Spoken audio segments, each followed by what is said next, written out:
devotion. Om Namo Bhagavate Vasudevaya. Om Namo Bhagavate Vasudevaya. Om Namo Bhagavate Vasudevaya.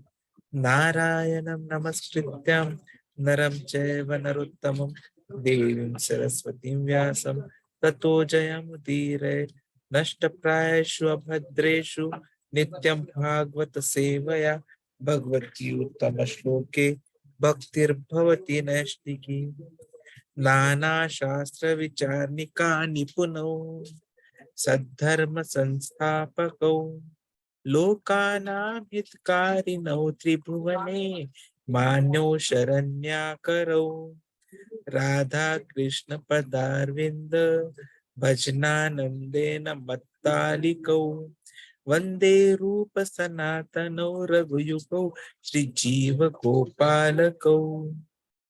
I offer my respectful obeisances unto the six Goswamis, namely Shri Rupa Goswami, Shri Sanatan Goswami, Shri Raghunath Bhatt Goswami, Shri Raghunath Das Goswami, Shri Jiva Goswami, and Shri Gopal Bhatta Goswami, who are very expert in scrutinizingly studying all the revealed scriptures with the aim of establishing eternal religious principles for the benefit of all human beings. Thus, they are honored all over the three worlds, and they are worth taking shelter of because they are absorbed in the mode of the gopis and are engaged in the transcendental loving service of Radha and Kṛṣṇa. So let us have a summary of what we have read till now. So Nectar of Instructions. So it's a small book which is going to enable us to move from Shraddha to Prema in 11 verses. The first verses talk about Shraddha, wherein we understand the controlling the mind and senses. The second shloka, which we are starting today, where we are understanding the 6 things unfavorable for Kṛṣṇa consciousness, and then the 6 things favorable for Kṛṣṇa consciousness. Shloka 4 to 6 will help us understand about Sadhu Sangha, the 6 loving exchanges between devotees, how to deal with different types of devotees, and the don'ts in the dealings. Text 7 will help us understand Bhajana Kriya, Anartha Nivritti, Nishtha, and Ruchi. That is the glories of the holy name. Text 8 will make us understand about Asakti, how we have to meditate on Krishna's name, form, qualities, and pastimes. And the last 3 shlokas will make us understand power, prema, that is residence in Radha Krishna and its glories. So this is how the journey will happen. Shraddha, which is little faith which we have. Sadhu Sangha, association of pure devotees. Bhajana Kriya, practices of hearing and chanting and various devotional activities. Then Anartha Nivritti, that is cleansing of the heart.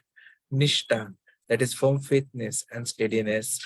Then Ruchi, taste and attraction. Then there will be attachment, Asakti. Then we'll get into preliminary stage of transcendental love, that is power. And ultimately, the fully developed love of Godhead. So this was the first shloka which we understood. Vacho vegam manasaha krodha vegam jivha vegam udaropastha vegam etan vegam anyaha vishayeta dhiraha sarvam apimam prithivim sashishyata. That is a sober person who can tolerate the urge to speak, the mind's demands, the actions of anger, and the urges of the tongue, belly, and genitals, is qualified to make disciples all over the world. So here we started off with the example of what Maharaj Parikshit was talking about on atonement. So we saw the analogies of the elephant and the path, the thief and the police and the confessions, and what real atonement is, that is awakening the dormant Kṛṣṇa consciousness with tapasya. So there it is actually the training according to regulative principles and methodical life. So there we have 2 methods of how to do it. The traditional method, which is through celibacy, austerity, mind and sense control, truthfulness, renunciation, yogasanas, and cleanliness. And then the Pancharatrika Tapasya method, wherein we have the do's, that is practice bhakti under guru guidance in association of devotees and avoiding the 4 regulative principles, that is following the 4 regulative principles. So what is the benefit of all this? That comes in the next shloka. in the application part. So when we move to the application part, we understood how it is important. So there we saw, as per Srila Prabhupada's purpose, Vachaha, the problem is that we are like gummies and pennies. So we are always speaking without any thinking. And so we are in fact inviting that death, just like a toad is croaking to invite snake. The solution is not silence, but Krishna Katha. Then Manasaha, we saw the problem is that it is vacuum, it attracts anarthas. And the solution is to meditate on the lotus feet of Krishna. So there we saw the example of sun and Krishna. The third example we saw was of, the third problem we saw was of Krodha. The problem is it cannot be stopped. The solution is we apply it against the blasphemers. Example we saw of Jagai Matai and Hanumanji and Arjuna. Then we saw Jiva. The problem with Jiva is that it is forcing us to eat in karmic shops. The solution is that we should have prasad. We should be grateful when Krishna supplies and accept it as his mercy, but at the same time ensure that we eat it at scheduled times only. And the last one was Udarapasta. There it is necessary to avoid unnecessary sex.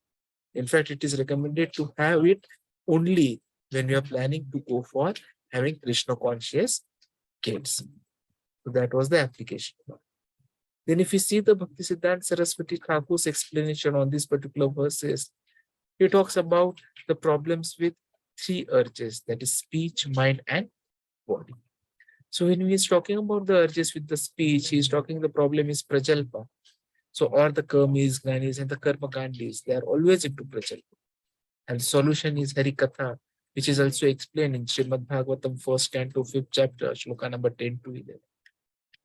The problem with mind is avirodh priti, that is unrestricted attachment, as well as virodh yukta krodha, that is anger due to frustration. The solution is that we keep it engaged in Krishna consciousness. Regarding problem with the body, the problem is it can be in the form of tongue, belly, or genitals. So when it came to tongue, there we see how tongue is important, and for that we have seen the prayers, like we have the prasadam prayers or the Chaitanya Charitamrita, where we have seen the shlokas from Antalila, 6th chapter. So it is giving rise to 6 types of demands: the tamo, the dead bodies; the rajaha, or the spicy bodies; sattvaha, that is milk and grains; or mahatama, intoxicants; or prasad, that is offering delicious foods. And then we saw the example how to avoid going to mansions for getting only prasad. The problem with the belly is it's a stomach disease, and the solution is that's fasting for Ekadashi and festival, just like we are doing fasting today for Kamda Ekadashi. And regarding genitals, so Srila Bhaktisiddhanta Saraswati Thakurji talks about 5 types: even thinking, planning, talking, doing, and even artificial. And the solution is only through legal activities, that is marriage and planning for Krishna consciousness kids. So this is what we covered, and we concluded that we can serve only one master. So either we serve the senses and become Godas or Adanta Go, that is servant of the senses, or we serve Krishna and become Goswami, that is controller of the senses, and then we can be qualified as a spiritual master. So Krishna consciousness is the best solution to control the 6 urges, is what we concluded from the first verse. Om Agyantimirandasya Jnananjana Shalakaya Chakshurunmilitam Yena Tasmai Shri Gurave Namaha.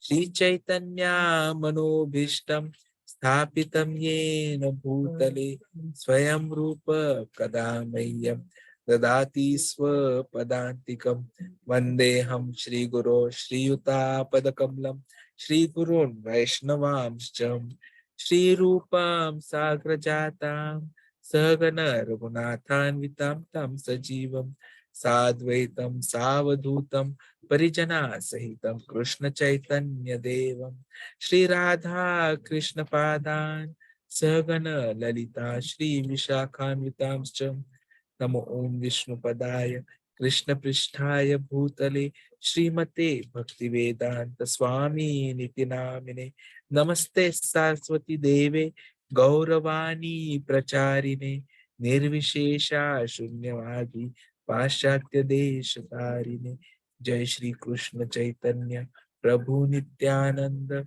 Shri Advaita Gadadhara Srivasadi Gaura Bhakta Vrinda Hare Krishna Krishna Krishna Hare Hare Hare Rama Rama Rama Hare Hare Hare Krishna Krishna Krishna Hare Hare Hare Rama Rama Rama Hare Hare Hare Krishna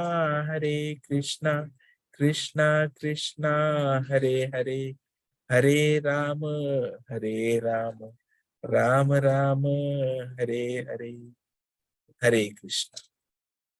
So we continue our discussion as we move to the second shloka. Because after having understood how to control the senses, how to control the problems of the mind, it is important to understand what is not favorable to Krishna. And that is exactly what comes in this second shloka. All the activities which are not favorable to Krishna. Atyahara prayasascha prajalpanyam agraha janasangascha laulyam cha shadbir bhakti vinashyati. So, one's devotional service is spoiled when he becomes too entangled in the following 6 activities. 1. Eating more than necessary or collecting more funds than required. 2. Over endeavoring for mundane things that are very difficult to obtain. 3. Talking unnecessarily about mundane subject matters. 4. Practicing the scriptural rules and regulations only for the sake of following them and not for the sake of spiritual advancement, or rejecting the rules and regulations of the scriptures and working independently or whimsically. 5. Associating with worldly minded persons who are not interested in Krishna consciousness. And 6. Being greedy for mundane achievements. Atyahara prayasascha prajalpanyam agraha janasangascha laulyam cha shadbir bhakti vinashyati. Such a very important shloka, which is now going to give us an idea of all that we have to avoid. Ati ahara, that is collecting too much or even overeating. Prayasah, over endeavoring. Prajalpa, idle talking. Niyama, agraha, too much attachment or too much neglect of rules and regulations. Janasangha, association with worldly minded persons. Laulyam, ardent longing or greed. These are the 6 activities should be here, because of which the bhakti is destroyed. Bhakti hi vinashyati. And so we have to understand how we will ensure that we avoid all these things. And is it really necessary to avoid these things? So all these aspects are something which is going to be covered in this particular second shloka. So if you see, the whole focus of the second shloka is on the 6 activities to avoid, the gains which we are going to achieve by avoiding them, and the losses by not avoiding these 6 activities. So let us go in detail and understand each of them further. So what are the 6 unfavorable activities? So they are eating more than necessary or collecting more funds than required, that is atyahar. 2. over endeavoring for mundane things that are very difficult to obtain, which will be coming under prayasa. 3. Talking unnecessarily about mundane subject matters, which will be coming under prajalpa. 4.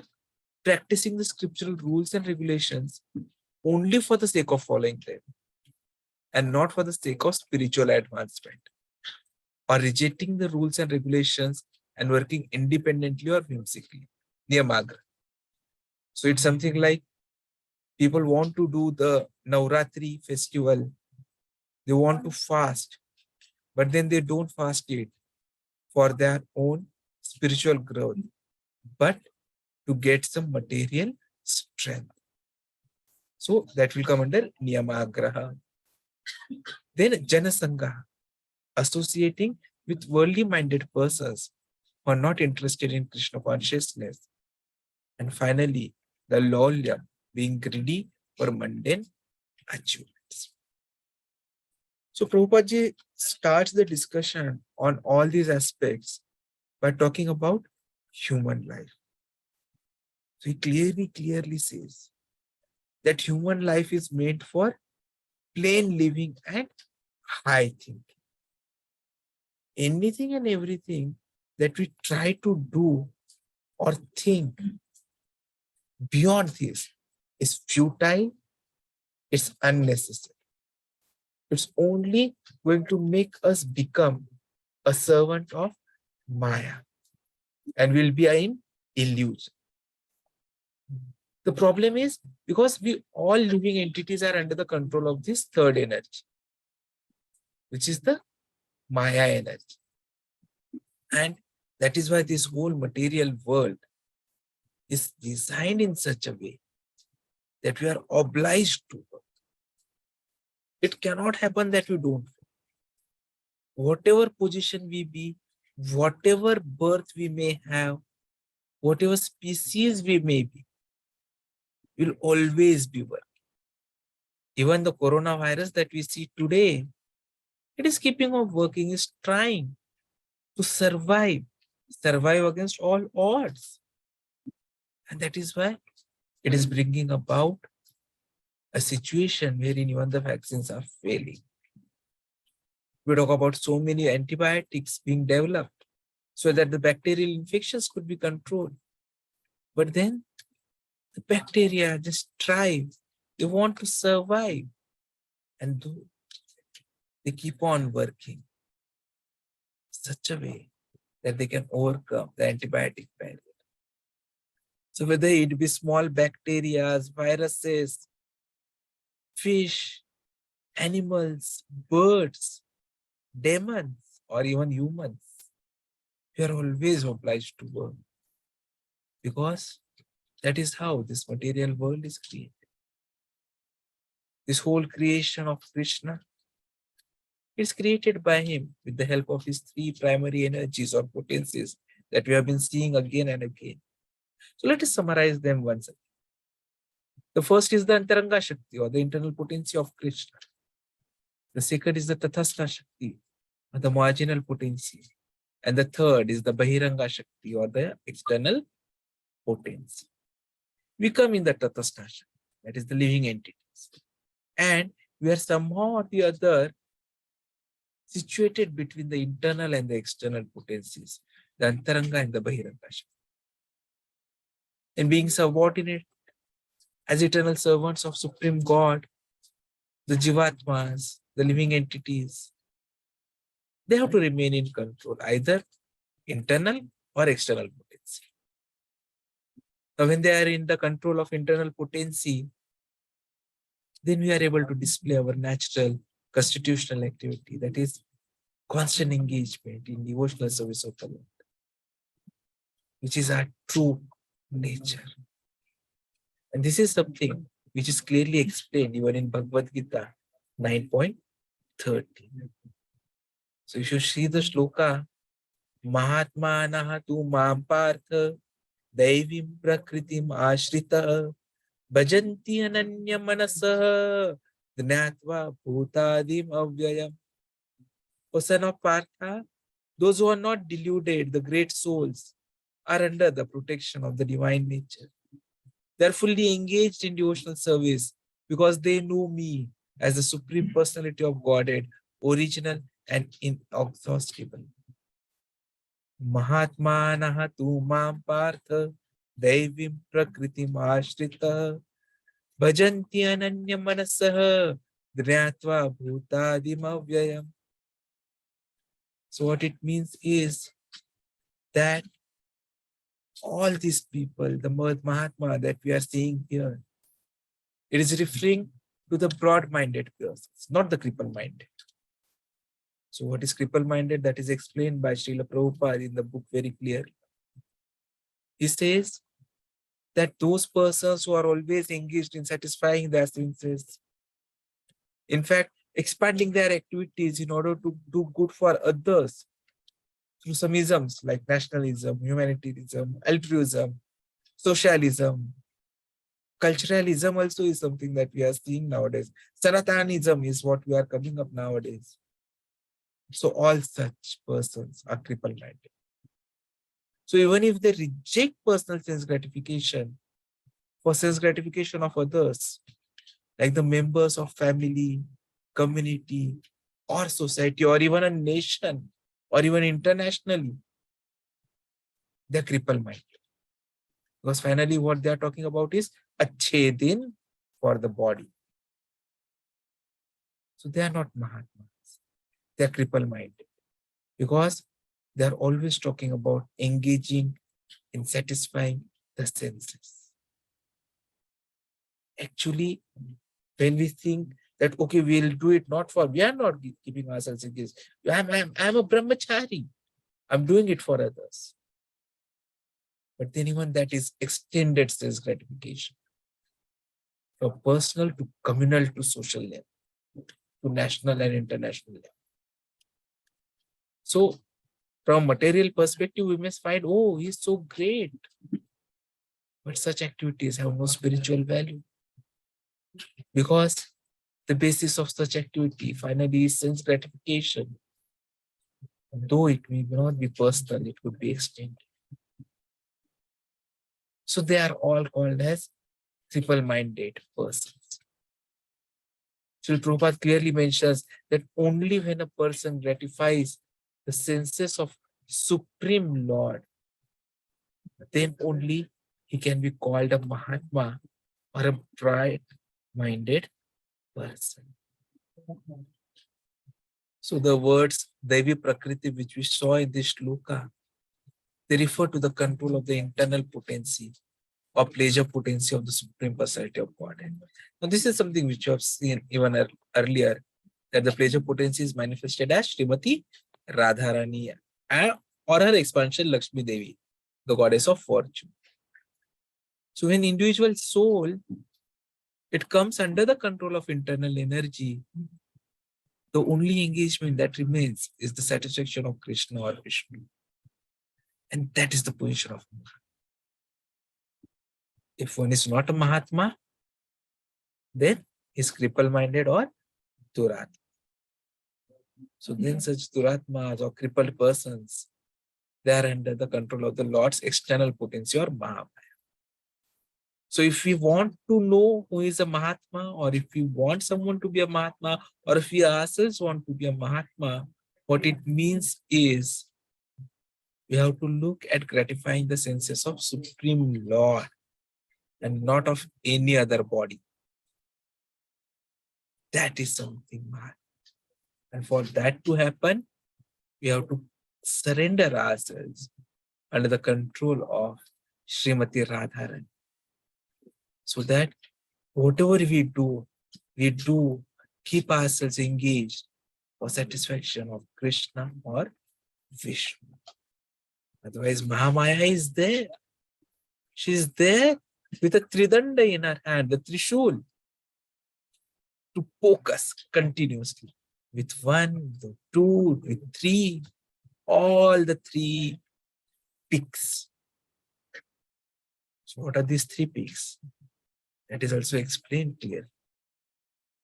Because the whole work of Mahamaya is to subject the living entities into threefold miseries.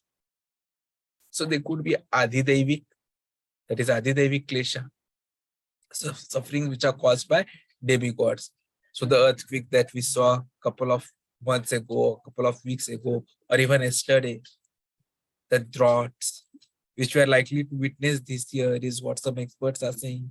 The storms, they're all caused by demigods or something which are not under control of anyone. So they are adhidaivik klesha. Then there are adhibhautik klesha. That is sufferings which are caused to a person because of other living entities like insects or animals. So this corona or malaria or dengue, accidental injuries, stress given by bosses or even spouses. So all these are adhibhautik klesha. And then the adhyatmic klesha, the sufferings which are caused by one's own body and mind. So they could be the mental and physical infirmities. So when we find ourselves going into depression, stress, not able to take decisions, anxiety, or not able to move our limbs or utilize our body properly. So all these things are adhyatmic klesha. They come because of our previous activities. And that is why it is clearly mentioned, Daiva Bhutatma Yathavaha. That is, the conditioned soul subjected to these three miseries by the control of external energy suffer various difficulties. But that is where we also make a mistake. We know that there are going to be difficulties, but still we want to continue doing what we are doing without thinking, oh, how can we get out of these problems once and for all? Because practically speaking, the real problems are not these. Adhidevic klesha, adhibhautik klesha, adhyatmic klesha, they are not our problems. The real problem is repeated birth, old age, disease, and death. And the problem is, in the material world, we have to keep on working for the maintenance of body and soul. The problem is, how can we perform such work in a way that is favorable for execution of Kṛṣṇa consciousness, that will help us overcome this cycle of birth, old age, disease, and death? That is our real problem. But we don't look at it. We only look at it, oh, there is a drought, there is an earthquake, there is corona, there is depression, there is tension. And that is why we never find happiness. Because finally we are becoming Maya Das. While we ideally has to be Kṛṣṇa Das. It is a fact that everyone requires possessions such as food, grains, clothing, money, because finally they are required for the maintenance of body. But then the scriptures have clearly mentioned that we should not collect more than necessary for the actual basic needs. If you follow this principle, then there will not be any kind of a difficulty in maintaining the body.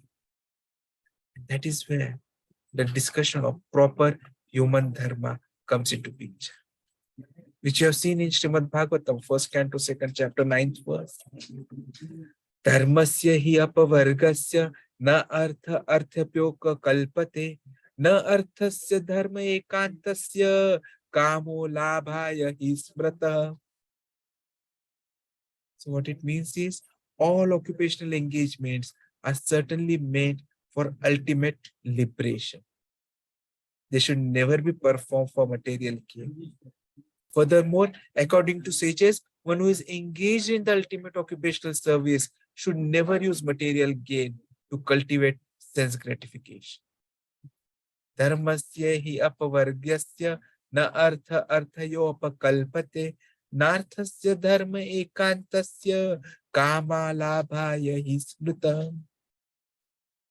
The first step in human civilization is performing occupational engagements, dharma, according to the scriptural injunctions. And that is exactly what differentiates human society from animal society. The religion, the dharma. That is exactly what gives us a purpose, the purpose of our higher intelligence, which is to understand the basic dharma. Otherwise, what is the difference between an animal and us? Even they live, even we live, even they procreate, even we procreate, even they defend, even we defend, even they die, even we die. So if everything which animals do and humans also do, then we are nothing but I'll say sophisticated animals. Because only thing is we do it in a sophisticated manner. But then that is not the purpose of human life. The human life is to understand our performing occupational engagements. Many a times people understand dharma as religion, but no, dharma does not mean religion. Dharma means performing occupational engagements according to scriptural injunctions. That is where we are finding a lot of misunderstanding nowadays. Many people are referring to Sanatan Dharma. And Sanatan Dharma, they say, it brings about a differentiation between Shudras, Kshatriyas, Vaishyas, and Brahmanas. But no, that is not what Dharma is. Dharma is to engage ourselves according to injunctions. And that is why even a son of a Shudra can become a topmost Brahmana. Because it does not depend on your birth, but depends on your occupational engagement. How you understand life, what your inclination is. And so the actual purpose of dharma is to understand the laws of God and aim at emancipation. The only endeavor has to be for basic necessities and cultivation of Kṛṣṇa consciousness. So these are the three purposes of dharma. Understand the laws of God, endeavor for basic necessities, and cultivate Kṛṣṇa consciousness. That is proper human dharma. And the perverted definition of dharma is the material advance. The son of a Raja can be a Raja. A dynast can have a dynastic occupation only. It is all perverted. That's not real. That is where we come to the first part of the shloka, Atyahara. So Atyahar by definition will be Ati Ahara, more eating. So yes, eating more than necessary is the primary focus of this word Atyahara in the shloka. But then Aharaha, the Sanskrit word Aharaha, also means collecting more funds than required. What you want, avruta. So if you're going in for ati avrutaha, that is again atyahara. So atyahara, which comes in this shloka, means eating more than necessary or collecting more funds than required. Now if you see, what Prabhupada ji makes us understand is that according to Nectar's arrangement, whether the living entities is on the lower evolutionary scale or any level, they do not eat or collect more than necessary. And so you'll find that in animal kingdom, there is actually no economic problem or scarcity of necessities. For example, if you place a bag full of rice on the road in public place, the birds will come. They'll eat few grains and they go away. They'll not collect grains for future. But if a human being is going there, he'll take away the whole bag. He'll eat all his stomach can hold and additionally keep the rest in storage. This is the problem. And according to scriptures, this collection of more than necessary is prohibited. The whole world is suffering because of it. Prabhupada ji, when he is discussing, he says that atyahara can be divided into three types. So he gives the examples also clearly about it. 1 in religion, 2 in philosophy, and 3 in welfare work. So when it comes to atyahara discussion about religion, It's very easy to understand. Wherein we are using dharma for the sake of material prosperity only, not for ultimate emancipation. Then it is atyahara. In philosophy, as Srila Bhaktisiddhanta Saraswati says, the Kamis keep on writing volumes on economic development. Or Jnanis, they keep on doing endeavors of mental speculations and try philosophies. The result is absolute zero.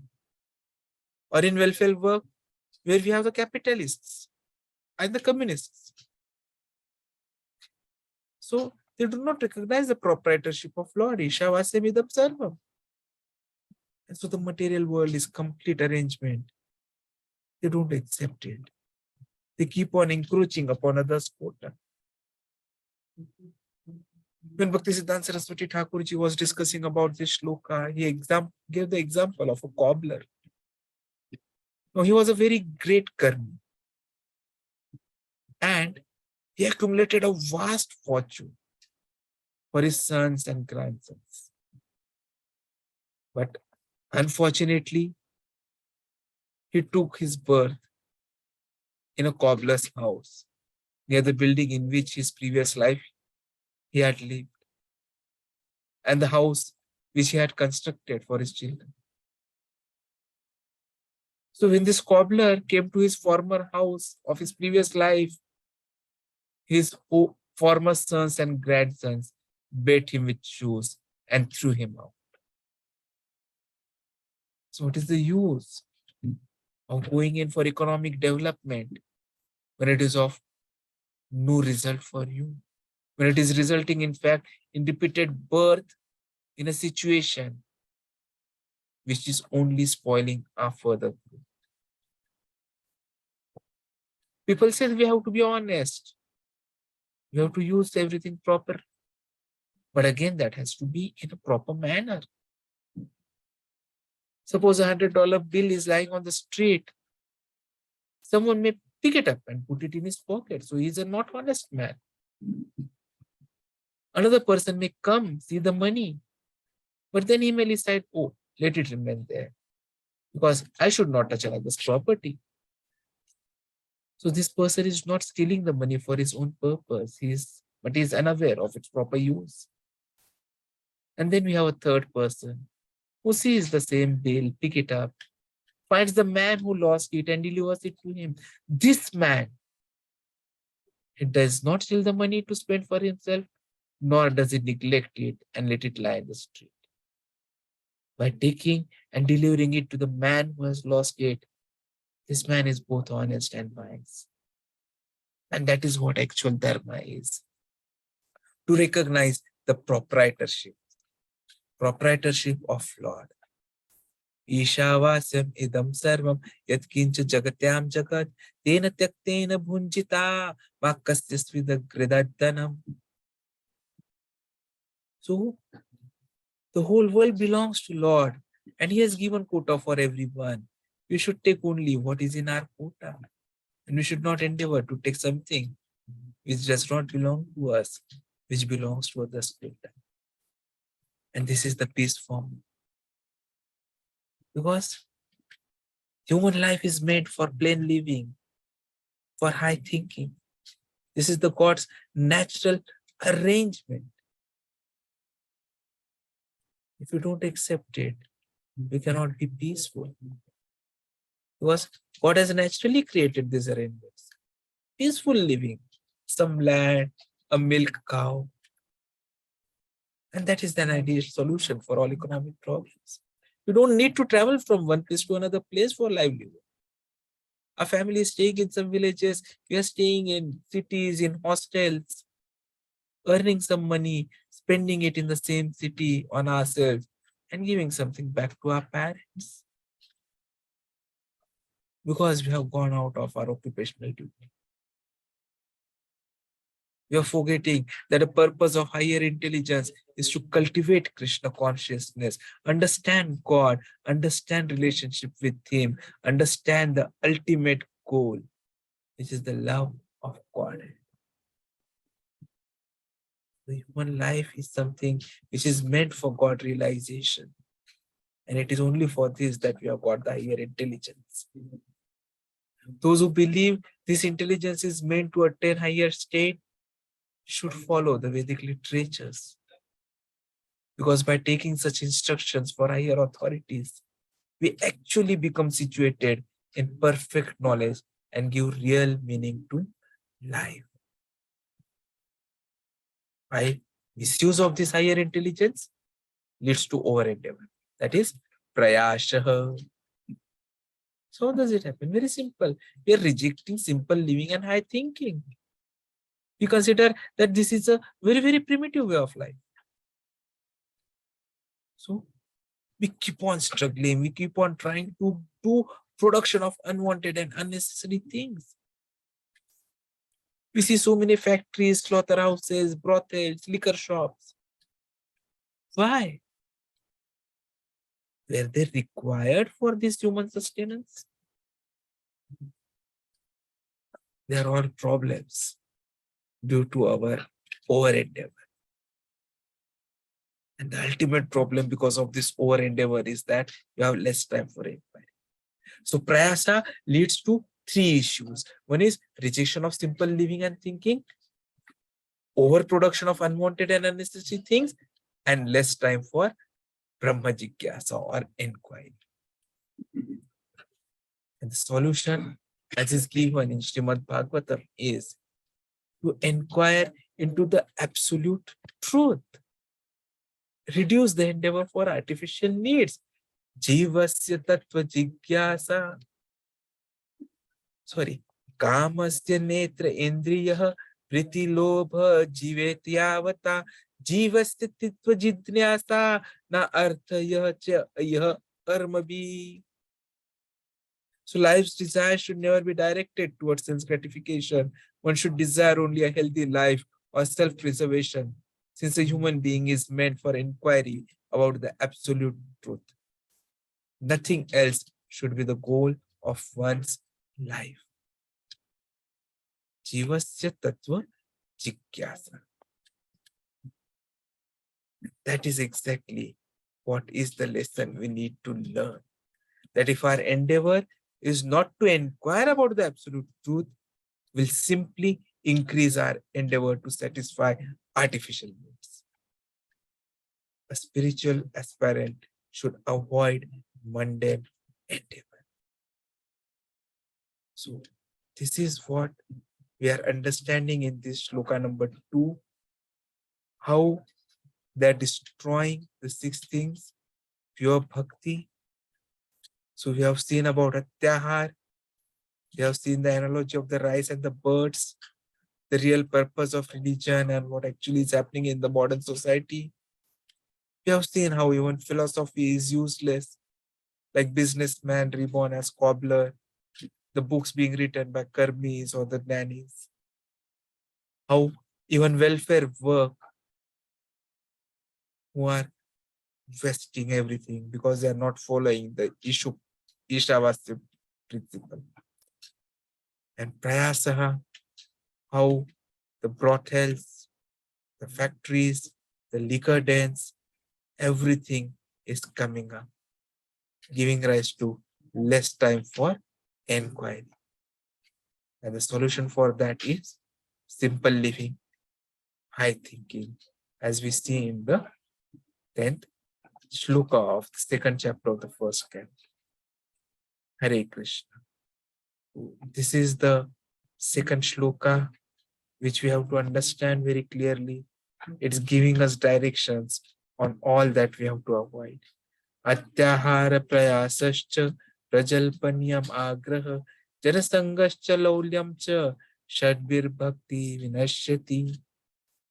One's devotional service is spoiled when he becomes too entangled in the 6 activities, eating more than necessary or collecting more funds than required, or endeavoring for mundane things that are difficult to obtain, talking unnecessarily about mundane subject matters, practicing the scriptural rules and regulations only for the sake of following them and not for the sake of spiritual advancement, or rejecting the rules and regulations of the scriptures and working independently of whimsically, associating with worldly minded persons who are not interested in Krishna consciousness, and being greedy for mundane achievements. Hare Krishna. Vancha kalpataru